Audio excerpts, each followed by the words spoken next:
My name is Abigail, and for the past 2.5 years, I've been watching my husband, Jonathan, slowly fade away.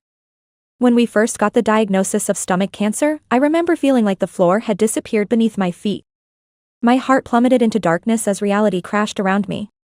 Jonathan was only 40, successful as a co-founder and CFO of his software company, and we had a beautiful 8-year-old son, Oliver. We were supposed to have decades ahead of us. The one small blessing in this nightmare was that John's financial success meant we could afford the best treatment available. My stomach nodded with desperate hope as we flew to specialists across the country, tried experimental therapies, and spared no expense. But as the months dragged on, it became clear that all this treatment was just buying time, not offering a cure. I watched helplessly as each new treatment brought briefer moments of improvement. Through it all, John's parents, Marion and Walter, were our rocks. They lived just 15 minutes away and stepped in without hesitation when things got tough. The warmth of their unwavering support was like a blanket around my shoulders during the coldest days. "Abby, we'll pick Oliver up from school today," Marion would say on days when John was scheduled for treatment. "Don't worry about dinner either. I've made extra lasagna." Each offer came with a gentle squeeze of my hand, a silent promise of continued support. Oliver would often tug on my sleeve when I tucked him in at night, his eyes wide with hope and fear. "Mom, when is Dad going to get better?" My heart would shatter anew each time, throat tightening around words I couldn't bear to speak. How do you tell a child that his father is dying? So I just stroked his hair and said, "The doctors are trying their best, sweetie." My own parents, on the other hand, were a different story. My mother, Patricia, and my father, Henry, lived just as close as John's parents, but they might as well have been on another planet. The familiar sting of their indifference never dulled, no matter how often I felt it. I asked my mother, "Mom, can you pick up Oliver from school today? John has had a bad reaction to the chemo, and Marion has a doctor's appointment." Then she answered, "Oh Abby, I'm so sorry, but we promised to help your sister with her apartment hunting today. You know how Vanessa gets when she's stressed." It was always Vanessa. It had been that way my entire life. The pattern was familiar but no less painful each time. When I was 7, my parents missed my school play because Vanessa had a cold. When I graduated high school, they left right after the ceremony to get to Vanessa's dance recital, even though she was just in the ensemble. I'd gotten used to it over the years. Jonathan became my family, and his parents treated me more like a daughter than my own ever did. Walter had even helped me revise my first freelance editing contracts when I transitioned from publishing house work during John's illness. So when John's condition took a turn for the worse last month, I braced myself for the end, surrounded by the family that had chosen me. The night Jonathan died, I was holding his hand in our bedroom, where we'd set up home hospice care. His breathing had become shallow hours before, and the hospice nurse had warned me it wouldn't be long. I felt each precious breath like a countdown, memorizing every detail of his face. "Abby," he whispered, his voice barely audible, "take care of Ollie. Tell him to keep building those model planes. You're the strongest person I know." Those were his last words, a final gift of love that broke my heart and fortified it simultaneously. I sat there for hours after, still holding his hand as it grew cold, unable to process that my partner of 12 years was gone. The hospice nurse gently confirmed what I already knew before stepping out to give me privacy. Marion and Walter arrived within 20 minutes of my call, their faces etched with the same grief that was consuming me. "We're here, sweetheart," Marion said, wrapping her arms around me, her voice breaking with shared pain. "We'll always be here," Marion said. That night, I sent a text to my mother, "Jonathan passed away tonight." Her response came an hour later, "Oh, that's terrible. We'll call you tomorrow." No immediate call, no offer to come over, no question about how Oliver and I were doing. Just hollow words. But I was too numb to care. There was a funeral to plan, a son to console, and a life to somehow piece back together. The days after Jonathan's death passed in a blur of funeral arrangements, paperwork, and trying to explain to Oliver that his father wasn't coming home. My hands trembled each time I signed another document, grief washing over me in relentless waves. Marion and Walter were there every step of the way, handling calls to the funeral home when I couldn't form words and sitting with Oliver when he had questions I couldn't answer. Their steady presence anchored me when I felt I might drift away completely. The day before the funeral, I was drowning in details. The funeral home needed final decisions on the program, friends from John's tech company were asking about the live stream setup, distant relatives were calling for directions, and I still needed to pick up Oliver's suit. I hadn't slept more than 2 hours at a stretch since Jonathan died, my body aching with exhaustion. I need to ask my parents to watch Oliver, I told Marian as we sat at my kitchen table surrounded by sympathy cards and her homemade soup that I couldn't taste. You and Walter are already doing so much, I said to Marian. I drove Oliver to my parents' house, rehearsing what I would say, my stomach nodding with each mile. When we arrived, my mother opened the door wearing a light jacket, purse already in hand, her face falling when she saw us. Abby, this isn't a good time, she said, not even inviting us in. We're just heading out for our spa appointments. Mom, please. It's just for a few hours.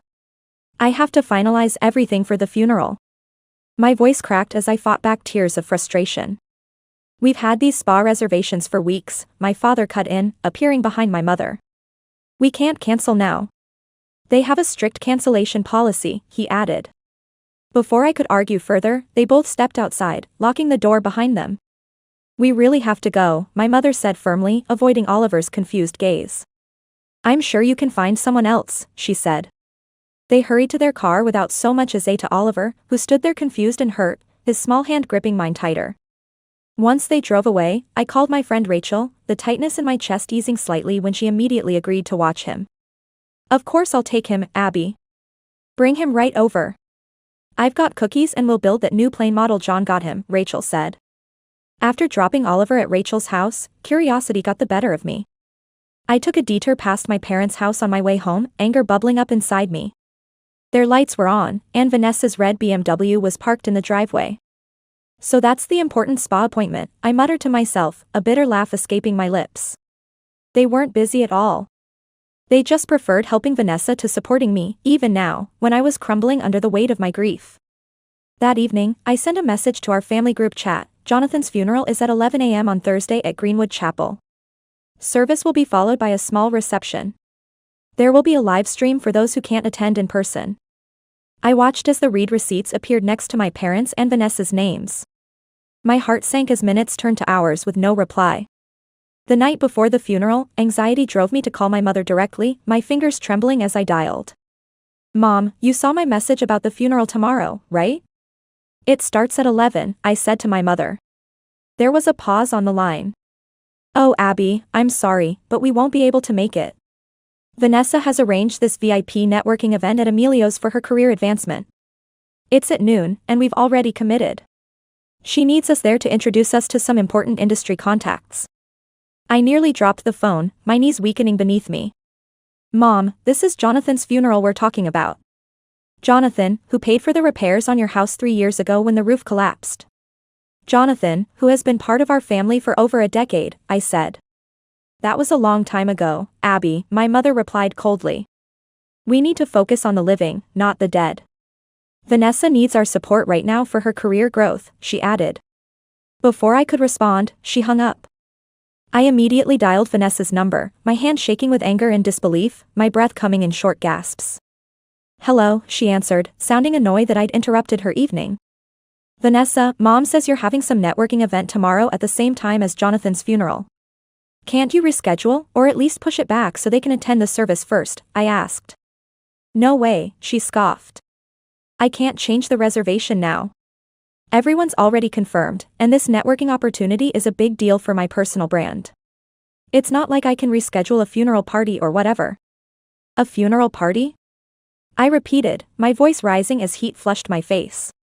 My husband is dead, Vanessa. The man who paid for your entire college education at that brand-name university you're always bragging about, I said. That was ages ago, she dismissed. Look, my career networking is more important than some depressing funeral. People die every day. My Instagram followers are expecting content from this event. Then she hung up too. I stood there in my kitchen, phone still in hand, utterly stunned by the callousness. As if to twist the knife further, my phone pinged with a message from my mother, stop pressuring your sister. Her networking event is more important than a funeral. She's worked hard for this opportunity and needs to maintain her social media presence. I stood there in my kitchen, phone still in hand, utterly stunned by the callousness. The day of Jonathan's funeral dawned bright and clear, a mockery of the darkness I felt inside. My chest ached with each breath as I prepared to say my final. The service was beautiful in its simplicity.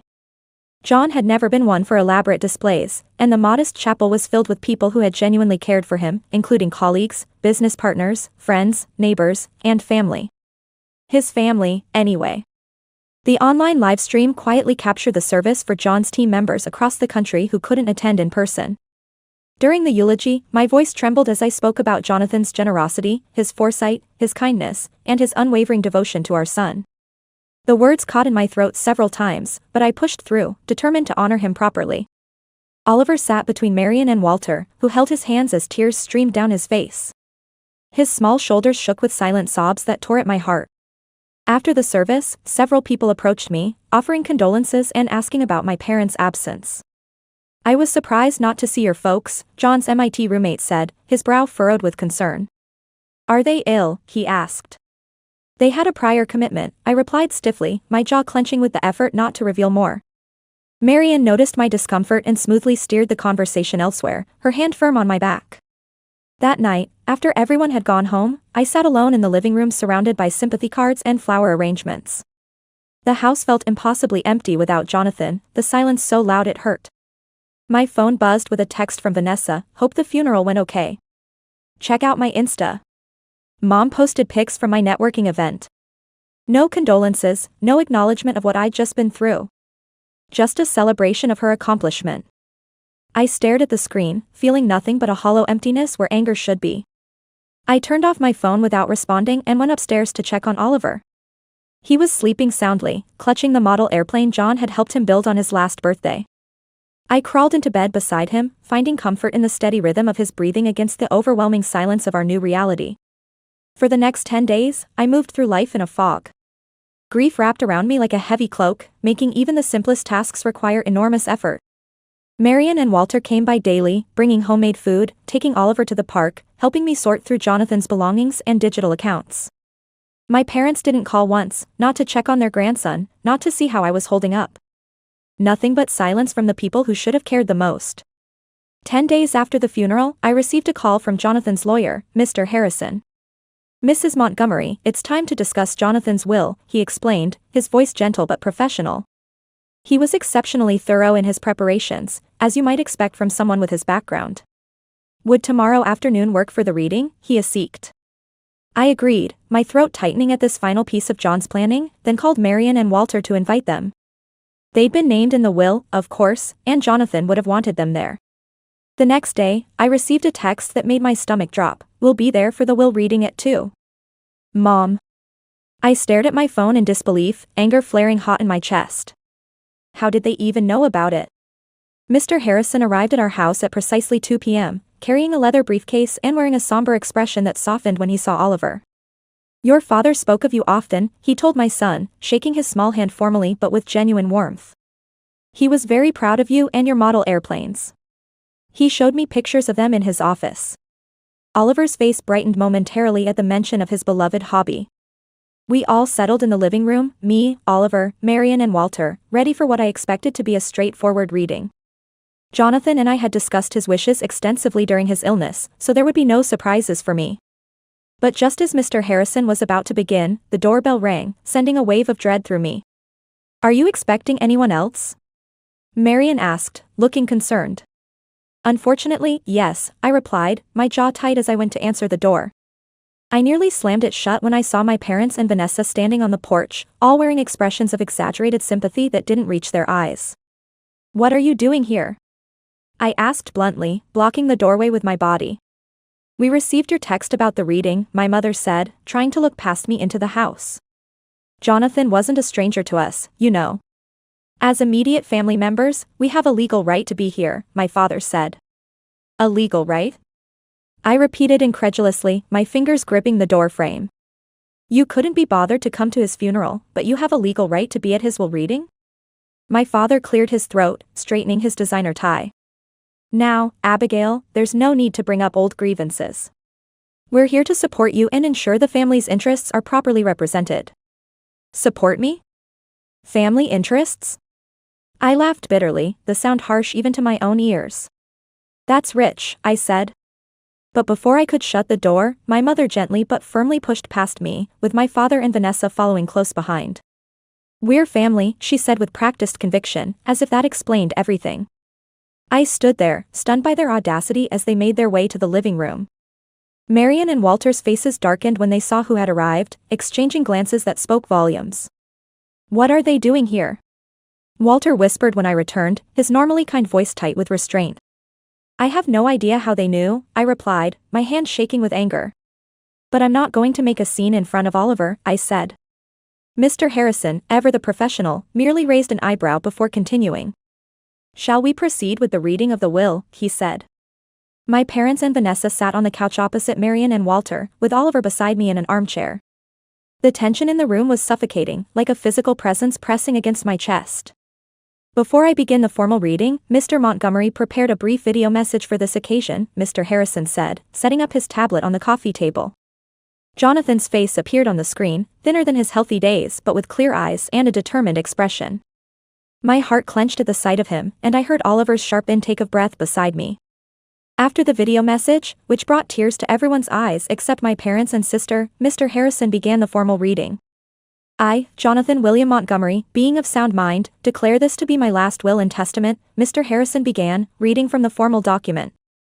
Jonathan had left everything meticulously organized, as was his nature. To his parents, he left $200,000, enough to ensure their comfortable retirement and to thank them for their unwavering support throughout our marriage and his illness. "We never expected," Marian began, her voice breaking as Walter held her hand tightly. Then came the main provisions. To me, he left our Boston home, 2 apartments downtown that I hadn't even known he owned, his share in the software company, and $400,000 in liquid assets. I sat there, stunned by the extent of Jonathan's planning and foresight. He'd insured Oliver and I would be financially secure, no matter what happened to his company after his death.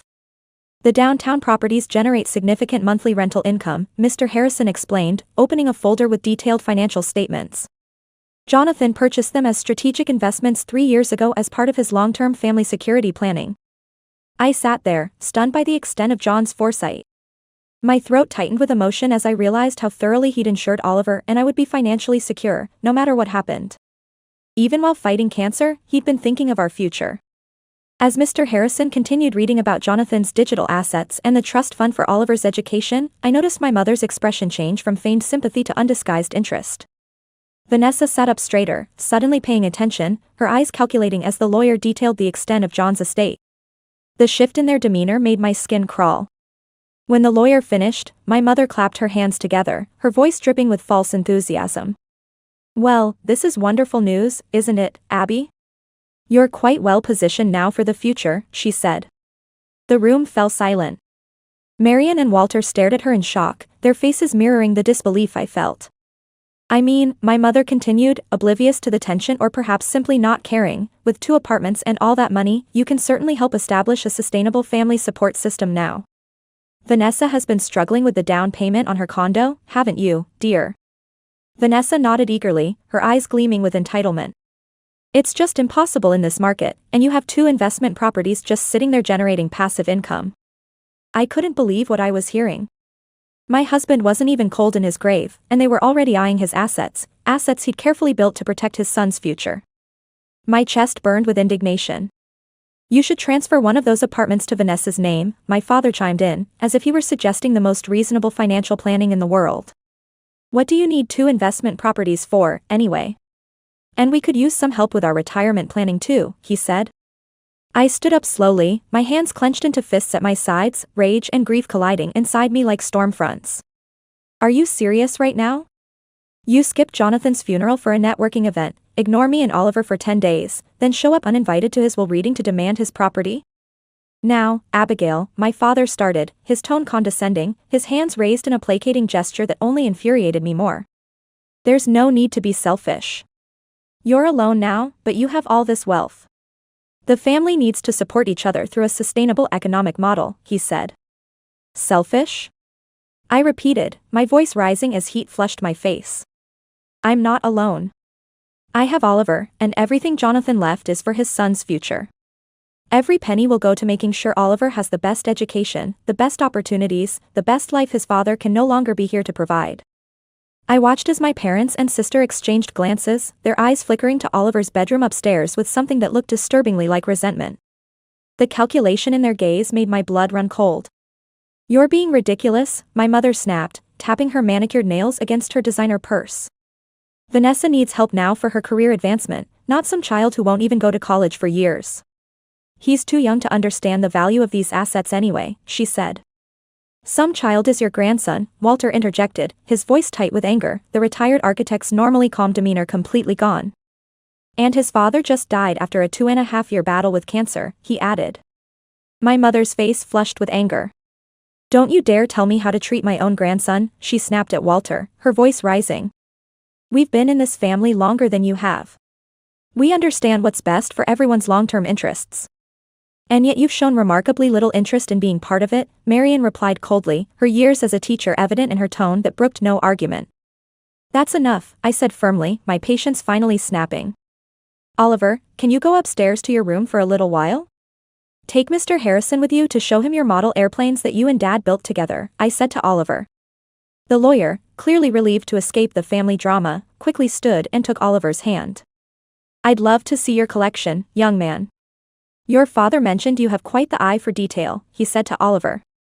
Once they were out of earshot, I turned to my parents and sister, no longer holding back, fury burning away my usual restraint.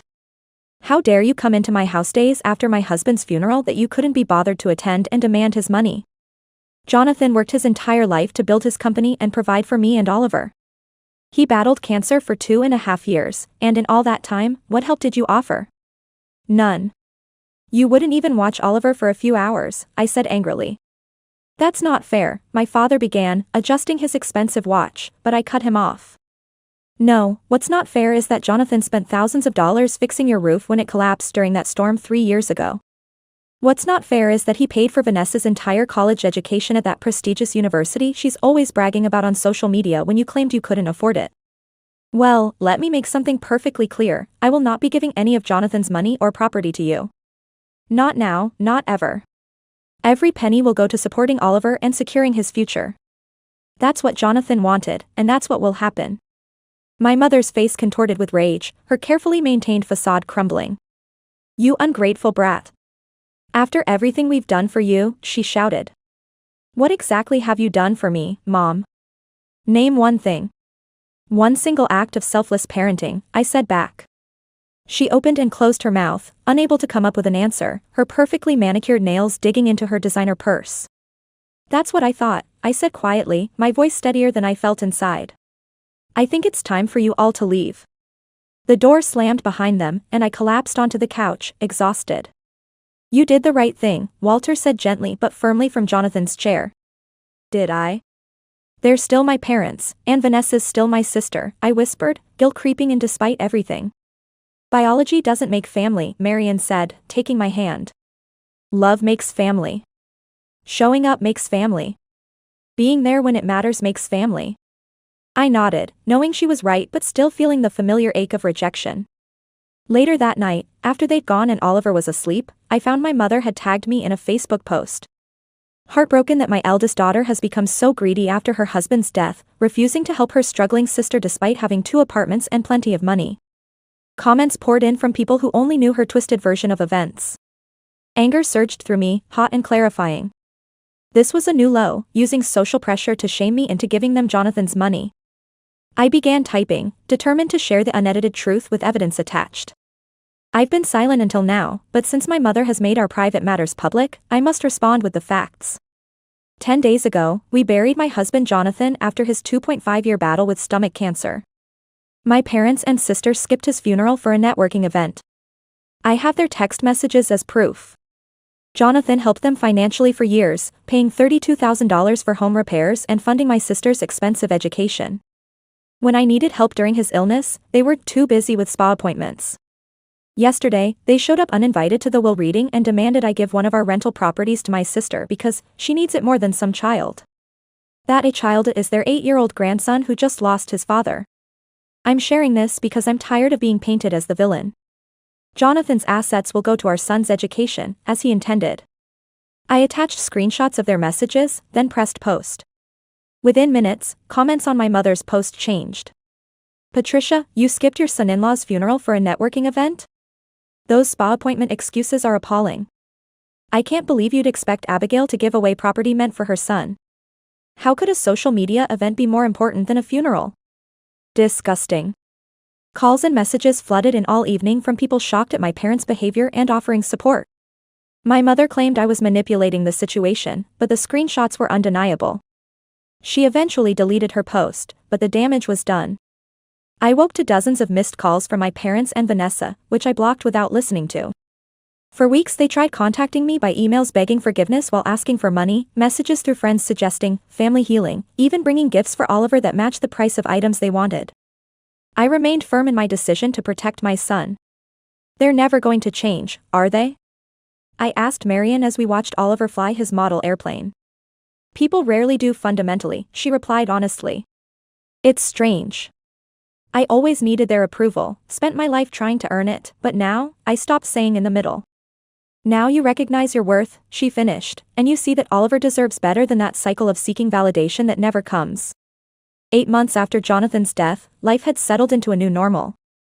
Marian and Walter continued to be fixtures in our lives, joining us for Sunday dinners and helping with Oliver's school activities. I had started managing the rental properties Jonathan had left us, finding unexpected satisfaction in the work. The downtown apartments provided steady income that supplemented Oliver's education fund. I invested some money in technology companies Jonathan had believed in, watching as the dividends rolled in from his choices. I'd started a small nonprofit inspired by his vision, supporting technology education for underprivileged children. As for my parents and Vanessa, I occasionally heard they were struggling financially. Vanessa had lost her marketing job, and my parents faced retirement costs and home repairs. My responsibility is to my son and honoring Jonathan's wishes. Some called me cold or unforgiving. Maybe I was. But seeing Oliver grow happier each day, building model airplanes and talking about becoming an engineer like his dad, I knew I'd made the right choice. One evening, as I tucked him into bed, he asked, "Mom, do you ever miss Grandma Patricia and Grandpa Henry?" I paused before answering honestly. I miss the relationship I wish we'd had, but not the one we actually had. He nodded, understanding more than a child should. I'm glad we have Grandma Marian and Grandpa Walter. They come to my school events, and Grandpa helps with my planes, he said with smile. Me too. Me too, I whispered, grateful for our chosen family. Some people would never understand cutting ties with birth family. They hadn't experienced the constant disappointment and pattern of favoritism I had. I'd broken the cycle of seeking approval that never came. Oliver would grow up knowing his worth, surrounded by people showing love through actions, not words, people who showed up when needed without conditions. That was Jonathan's greatest legacy, the example of what real family means.